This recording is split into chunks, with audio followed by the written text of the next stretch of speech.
Hare Krishna to everyone. Hare Krishna sir. ठीक है, chemistry में क्लास 10 का केमिस्ट्री हम लोग देख रहे थे। ठीक है, यहाँ पर अभी मेटल और नॉन मेटल, धातु और अधातु का आज ये लेक्चर नंबर 2 है। ठीक है, वीडियो रिकॉर्डिंग कर रहे हैं, ये 2 नंबर रिकॉर्डिंग है ना। कौन सा है video? 2 number video hashtag video 2। पहला वीडियो अपलोड हो चुका है। ठीक, सबको जाके देखना, फिर ये सेकेंड देखना। ठीक है, आज जो देखेंगे धातु और अधातु का क्या देखेंगे, भौतिक गुण। धातु और अधातु का भौतिक गुण। धातु और अधातु में से भी किसका देखेंगे, धातु का भौतिक गुण। पिछले लेक्चर में हम इलेक्ट्रॉनिक विन्यास देख लिए थे धातु का। ठीक है, और धातु जो है मोस्टली क्या होता है, उसके बाहरी कक्षा में 1 इलेक्ट्रॉन, 2 इलेक्ट्रॉन या 3 इलेक्ट्रॉन रहता है, जैसे कि सोडियम हो गया, मैग्नीशियम हो गया, एल्युमिनियम हो गया। ठीक है, तो सबसे पहला आज देखेंगे क्या, विद्युत धनात्मक गुण। पढ़ो जरा, विद्युत धनात्मक गुण किसे कहते हैं, पढ़ो सबको मिलकर। धातुएं विद्युत धनात्मक गुण होती है, अर्थात धातुएं के परमाणु संयोजित सेल के इलेक्ट्रॉन को आसानी से त्याग कर धन आयन में परिवर्तित हो जाता है, जैसे सोडियम, मैग्नीशियम, एल्युमिनियम। तो सभी धातुएं क्या कौन सा गुण शो करता है, कौन सा गुण दिखाता है, विद्युत धनात्मक गुण।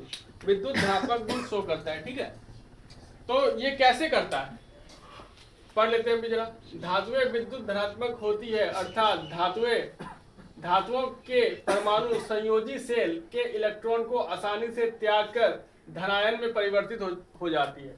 तो जो संयोजी सेल है, सबसे बाहरी कक्षा, ठीक है, उसमें जब इलेक्ट्रॉन रहेगा तो वो इलेक्ट्रॉन आसानी से क्या कर देगा, धातु त्याग कर देगा या दान दे देगा। ठीक है, तो जैसे ही 1 इलेक्ट्रॉन देगा तो उस पर 1 का प्लस चार्ज, प्लस आवेश, 1 कूलम का या 1 आवेश हो जाएगा प्लस का उसके ऊपर। ठीक है, तो Na+ जो है ये क्या बन गया, आयन बन गया। और इसमें प्लस आवेश है, इसको बोलेंगे धन आयन, और इंग्लिश बोलेंगे क्या, केटायन। ठीक है, तो सोडियम आयन, जब सोडियम 1 इलेक्ट्रॉन को त्याग कर देता है या दान दे देता है, तब सोडियम आयन कैसा बन जाता है, धनायन बन जाता है। तो इसलिए बोलते हैं धातु में कैसा गुण होता है, विद्युत धनात्मक गुण होता है, क्योंकि वो धनायन बनता है। उसी तरह मैग्नीशियम भी अपने बाहरी सेल के बाहरी कक्ष के में जो भी उपस्थित इलेक्ट्रॉन है उसको त्याग देता है, और फिर वो Mg+2 बनाता है। ये भी जो +2 है ये कैसा है, धनायन। तो इसमें भी मैग्नीशियम भी कैसा हो गया, धनात्मक गुण शो कर रहा है। फिर एल्युमिनियम है, एल्युमिनियम के बाहरी कक्षा में 3 इलेक्ट्रॉन, ये भी 3 इलेक्ट्रॉन को त्याग करके क्या, कौन सा आयन बनाएगा, Al+3। जो Al+3 जो आयन है ये कैसा है, धन आयन है, इसलिए एल्युमिनियम भी धनात्मक हो गया। ठीक है, जैसे अब बोलेगा ऋण आयन कौन है, ऋणात्मक गुण शो करते, जैसे क्लोरीन है, उसके बाहरी कक्षा में 7 इलेक्ट्रॉन, वो 1 इलेक्ट्रॉन लेके माइनस बना लेता है, तो ये क्या हो गया, ऋणात्मक, यानी विद्युत ऋणायन है ये, है ना, क्लोरीन। ऐसा क्लोरीन हो गया। ठीक है, आयोडीन, ये सब विद्युत ऋणात्मक तत्व होते हैं।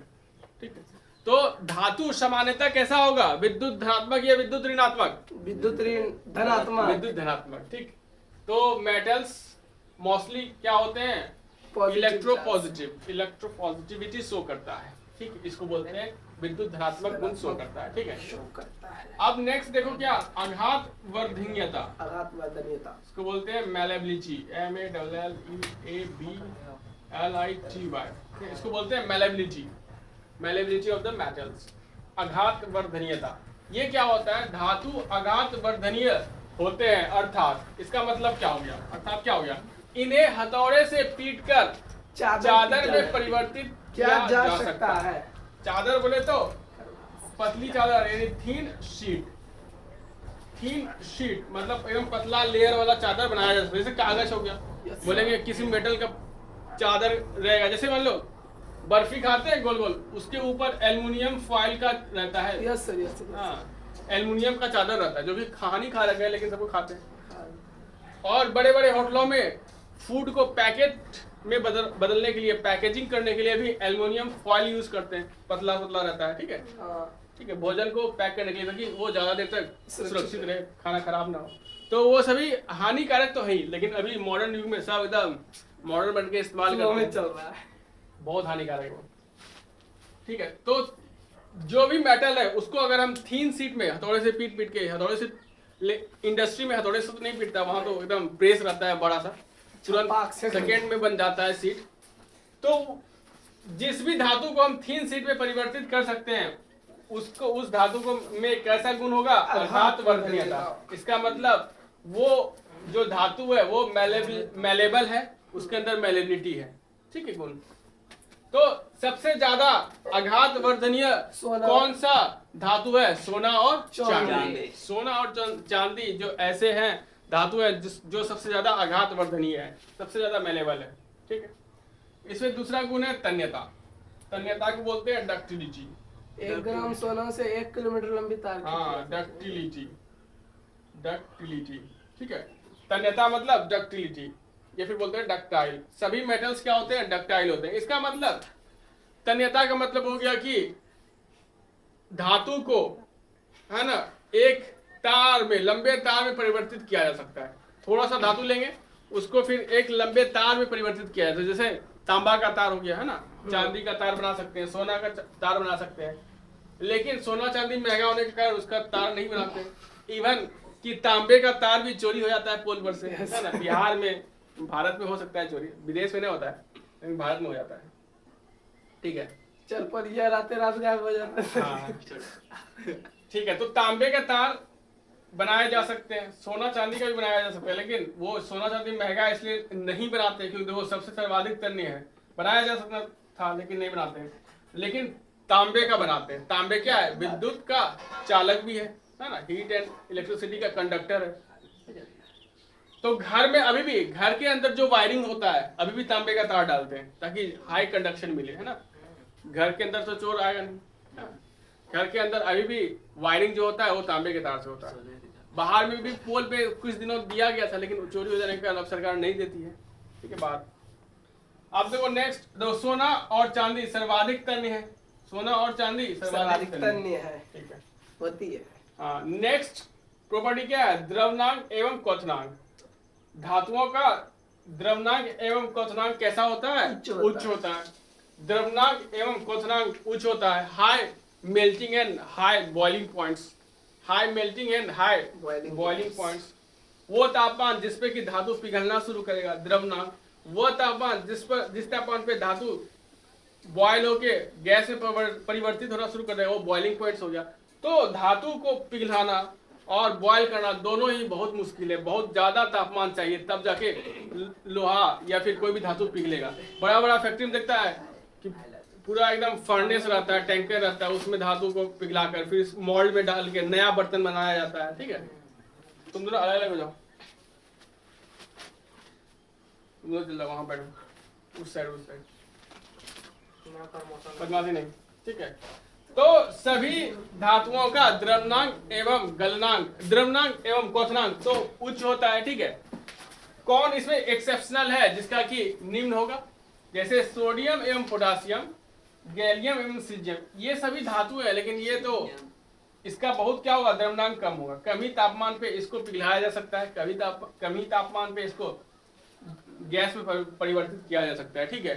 तो सीजियम, गैलियम, पोटासियम और सोडियम, इन सब का क्या होगा? द्रव्यनांक एवं क्वथनांक कम होगा, ठीक है, निम्न होगा। नेक्स्ट प्रॉपर्टी धातु का क्या है? जो कि फिजिकल प्रॉपर्टी है, उसमें एवं विद्युत चालकता। उसमें एवं विद्युत चालकता में भी हम जानते हैं कि धातु क्या है? उष्मा का और विद्युत का चालकता है, चालक है, हाँ, एक अच्छा चालक है, ठीक है। चांदी उष्मा एवं विद्युत का सबसे अधिक सुचालक है। कौन ऐसा धातु है जो उष्मा एवं विद्युत का सबसे अधिक सुचालक है? कौन सा? चांदी। और जो सीसा है, सीसा ये भी क्या है? धातु है, लेकिन ये धातुओं में सबसे कम विद्युत का सुचालक है। धातुओं में सबसे कम विद्युत का सुचालक कौन है? शीशा। शीशा को इंग्लिश में क्या बोलते हैं? लेड। हाँ, लेड। नेक्स्ट क्या देखेंगे? धातु का चमक। धातु प्राय क्या होता है? चमकीला होता है। उसका सतह जैसे देखेंगे लस्ट्रस, उसको बोलते हैं मेटालिक लस्ट्रस, एकदम चमकदार होता है। जैसे एल्युमिनियम और मैग्नीशियम का सतह कैसा होता है? सफेद। सोना का सतह कैसा होगा? पीला। तांबा का सतह क्या होगा? लाल। कभी कभी इसमें ऑक्सीडेशन होता है या फिर बहुत दिन तक रखा रहेगा तो वो डल हो जाएगा, उसका चमक कम हो जाएगा, फिर से उसको रीपॉलिशिंग या फिर उसको क्या कहते हैं घसते हैं तो वो फिर उसमें चमक वापस आ जाता है। ठीक है, अब क्या है, देखो सभी धातु चमकदार तो होती हैं, लेकिन कुछ जो कि धातु नहीं है, अधातु है, वो भी चमकदार होता है। कौन कौन है? जो कि ग्रेफाइट और आयोडीन का सतह भी धातु के सतह की तरह चमकदार होता है, लेकिन ये क्या है, धातु नहीं है। कौन कौन धातु नहीं है जो चमकदार होता है? ग्रेफाइट और आयोडीन। ग्रेफाइट और आयोडीन क्या है, धातु नहीं है, फिर भी क्या है, चमकीला है उसका सतह। ठीक है, आप देखो धातु का ध्वनि, धातु में जब हम हथौड़े से हिट करेंगे, उसको पीटेंगे, टकराएंगे उससे, तो क्या होगा, उसमें एकदम शार्प साउंड, क्लियर साउंड उत्पन्न होगा, है ना, जैसे टन घंटी बजता है, हाँ, बहुत शार्प साउंड।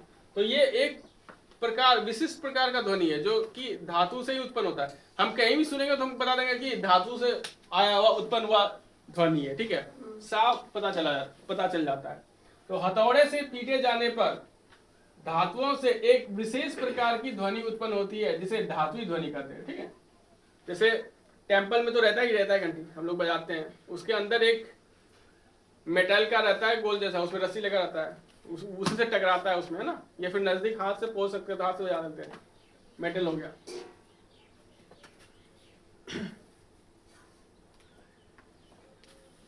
ठीक है, अब नेक्स्ट देखेंगे क्या, भौतिक अवस्था। इसका क्या देखेंगे नेक्स्ट, भौतिक अवस्था। भौतिक अवस्था कौन कौन सा होता है, किसी भी तत्व का भौतिक अवस्था कौन कौन सा हो सकता है? ठोस, द्रव और गैस, ये भौतिक अवस्था है। ठीक है, तो कमरे के ताप पर धातु सामान्यतः क्या होती है, ठोस है। कमरे के तापमान यानी 20 डिग्री 25 डिग्री सेल्सियस, इतना तापमान को सामान्य तापमान कहते हैं, या फिर रूम टेम्परेचर बोलते हैं, या कमरे का ताप बोलते हैं। ठीक है, इस तापमान पर सामान्यतः धातु किस अवस्था में रहता है? ठोस अवस्था में रहता है। इस तापमान पर, कमरे के तापमान पर धातु जो है सामान्यतः क्या रहेगा? ठोस अवस्था में रहेगा। ठीक है, जैसे यहाँ पे मान लो लोहा है, ठीक है, एल्युमिनियम है, सब क्या ठोस है, लेकिन बहुत ज्यादा हाई तापमान करेंगे तब वो जाके पिघलता है। ठीक है, लेकिन इसमें एक क्या है, एक्सेप्शन है, अपवाद है। मरकरी एक ऐसा धातु है जो कि सामान्य ताप पर क्या होता है, द्रव अवस्था में रहता है, और इसका कोफिशिएंट ऑफ लीनियर एक्सपांशन इतना ज्यादा होता है कि थोड़ा सा तापमान बढ़ेगा तो उसका बढ़ जाता है एक्सपांशन। ठीक है, उसका वॉल्यूम बढ़ जाता है। जैसे थर्मामीटर में क्या होता है, लाओ पेन देखें, लिंक ग्लासर तो लिंक ग्लासर देखो, ये थर्मामीटर ऐसा रहता है ना, थर्मामीटर, तो इसमें सारा इंक खत्म हो गया। से ये थर्मामीटर है, थर्मामीटर के अंदर जैसे मान लो ये रिफिल है, उस पे क्या रहता है, मरकरी भरा हुआ है। जैसे इसको लगाते हैं तो अपना बॉडी का टेम्परेचर इसमें ट्रांसफर होता है, और थोड़ा सी टेम्परेचर ट्रांसफर होता है, उसमें क्या होता है, एक्सपांशन। अभी वो यहाँ था, वो यहाँ आ गया, उससे हम मेजर कर लेते हैं कितना तापमान चेंज हुआ। ठीक है, थर्मोमीटर में क्या होता है, पारा यानी मरकरी ही भरा जाता है, क्योंकि वो थोड़ा सा ही तापमान को महसूस करके अपने अंदर परिवर्तन ला लेता है। ठीक है, तो कमरे के तापमान पर मरकरी क्या रहता है, कौन सी अवस्था में? ठोस अवस्था में, द्रव अवस्था में। कमरे के तापमान पर मरकरी एक ऐसा धातु है जो कि द्रव अवस्था में रहता है। ठीक है, और मरकरी का उपयोग क्या करते हैं, थर्मामीटर बनाने में। सभी को इस लेक्चर को देखना है जो कि आज अपलोड हो जाएगा, और सबको कमेंट करना है हरे कृष्णा सर और अपना नाम लिखना है। ठीक है, तब हमको पता चल पाएगा कि कौन कौन इस वीडियो को देखा है। ठीक है, इसको अच्छे से नोट्स तैयार कर लेना है, जो कि एग्जाम के पॉइंट ऑफ व्यू से बहुत इंपॉर्टेंट होने वाला है। ठीक है, हरे कृष्णा टू एवरीवन। इसको स्क्रीनशॉट कर लेना है। ठीक।